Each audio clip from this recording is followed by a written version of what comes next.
The independent investigation into Donald Trump and his cronies is rolling on. Look at this. Mueller has enough evidence to charge Mike Flynn, Trump's former national security advisor.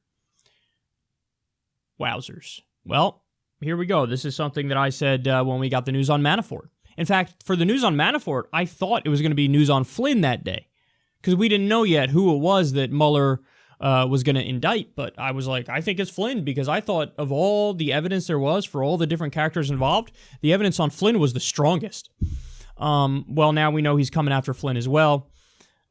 This is Reuters. They say Special Counsel Robert Mueller has collected sufficient evidence to charge Michael Flynn, U.S. President Donald Trump's former national security advisor, and his son, NBC News reported on Sunday, citing multiple sources familiar with the investigation. NBC News said Mueller's team is looking at possible money laundering charges, lying to federal agents, and Flynn's role in a possible plan to remove an opponent of the Turkish president from the United States, probably talking about Gulen, in exchange for millions of dollars. Mueller is increasing pressure on Flynn following his indictment of Trump's campaign manager, Paul Manafort, NBC News said. So this is really interesting because now I think what Mueller's doing is he's applying pressure. So he's using the Manafort indictment to turn around to everybody else and go, okay, you ready to talk now? We're coming after you. So, I mean, are you ready to talk and maybe cut a deal and maybe you get out of this a little bit better than other people involved? So he's really holding the feet to the fire in this investigation. And, you know, I found it amazing that some people were surprised that I, was on Mueller's side in the Manafort announcement. Of course I'm on Mueller's side.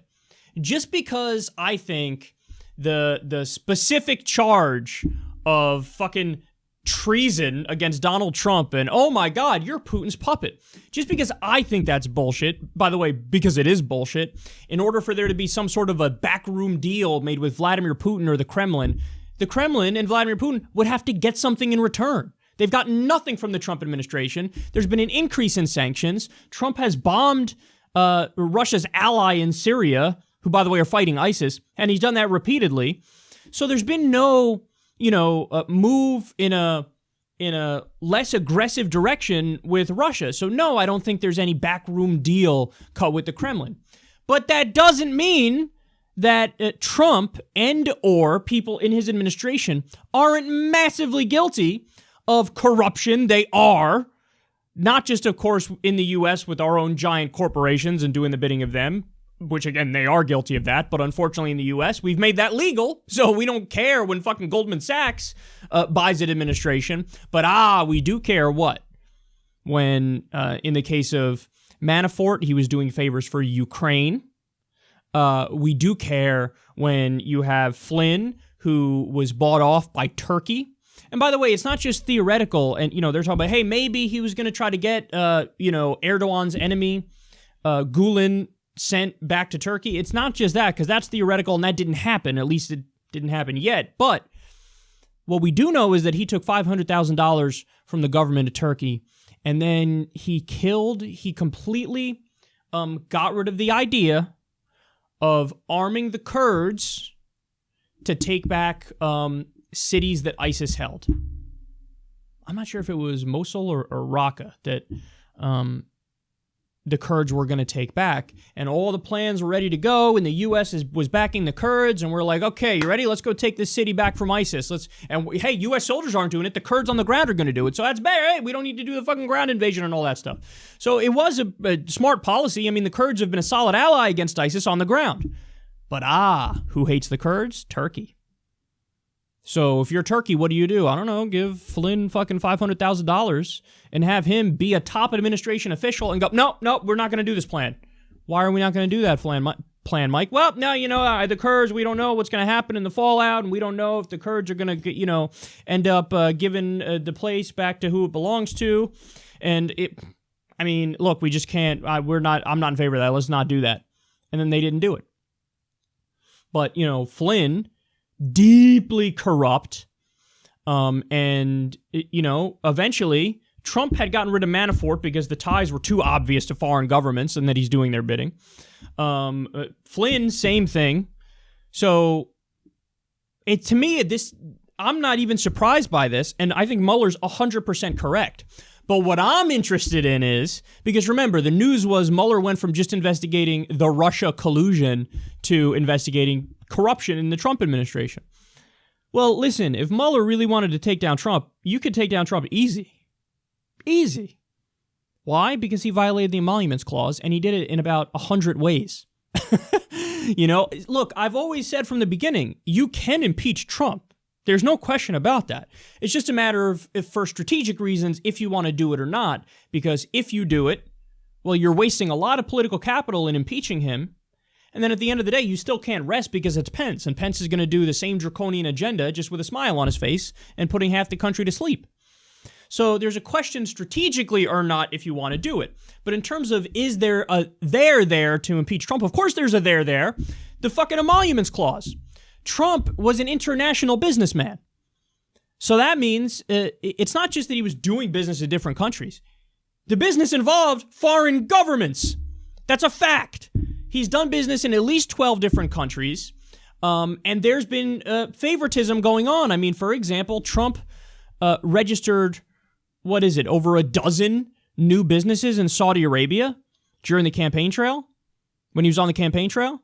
And then, wow, look at that. Now that he's elected, Saudi Arabia gets a $110 billion weapons deal. Now, on top of that, Saudi Arabia and Qatar officials from these places, when they come to the U.S. for diplomatic reasons, what do? They stay at a Trump hotel.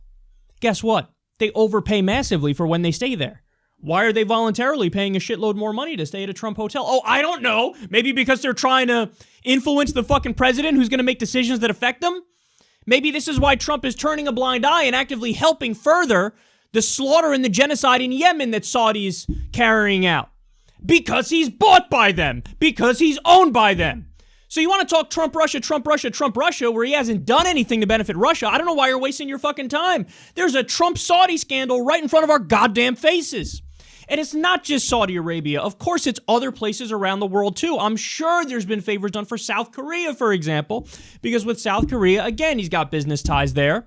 And I'm sure he's doing policies that affect them in a positive way.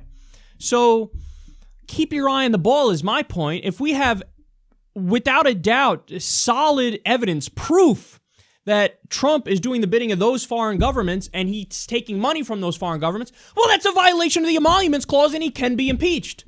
So you don't even need to go to the Russia thing where it's speculative and there's no smoking gun when you have the smoking gun in these other areas. So what's interesting to me is Mueller going to go down that path? Now, I don't think he's going to go down that path with Saudi Arabia for obvious reasons because they're U.S. allies, so everybody acts like it's fine when a fucking terror state controls our politicians. Another one, people act like it's fine when Israel, Sheldon Adelson and all these people, when they control our politicians. People, well, what is an ally? So I don't know, something. Fine, it's whatever. They'll look away, even though they're doing apartheid and fucking massacring Palestinians on a regular basis. So there's enough there to go after Trump. The question is he going to go after Trump? And what specifically is he going to go after Trump for? Because if we're having the conversation with Flynn about Turkey, that means, again, it's not just limited to Russia. So, well, then you're having a real conversation and you could take down fucking everybody. So, wow. And the final point I'll make about this is it really does drive me crazy, though, that, like, the logic of U.S. law is, well, obviously, if somebody in the government is taking money from a foreign government, well, we can't have that because then they'll do their bidding. That's, according to U.S. law, they say that's a problem. That's an issue. But they say that logic does not follow when it comes to giant corporations. When it comes to Wall Street, they go, well, no, that is not, there's no quid pro quo when Goldman Sachs gives a tremendous amount of money to Hillary or Donald Trump or any other politician. There's no quid pro quo when ExxonMobil gives a tremendous amount of money to Republican politicians. There's no quid pro quo when Big Pharma donates to both parties. So no, that shouldn't be illegal. Because it's not like these politicians are necessarily doing the bidding of these corporations. Yes, they are! And why is it you clearly see that logic when it comes to foreign governments, but you don't when it comes to corporations? It's because our system is so rotten, and it's been rotten for a long time. As soon as, in the late 70s, when the Supreme Court said, hey, money equals free speech, and they began to open that door, It was just a matter of time before there were subsequent decisions where now it's just the fucking wild, wild west. And if you want to be corrupted 1,000 ways from people within our borders, by all means, go ahead. But the second you do it from somebody outside the border, from a foreign government, well, then they go, wow, that's corruption. It's corruption in both cases, and we need the law to reflect that, which is why we need to get money out of politics and why we need clean elections. So that's another conversation. We don't need to get into that at the moment, but Mueller's going after him, and it looks like he's succeeding.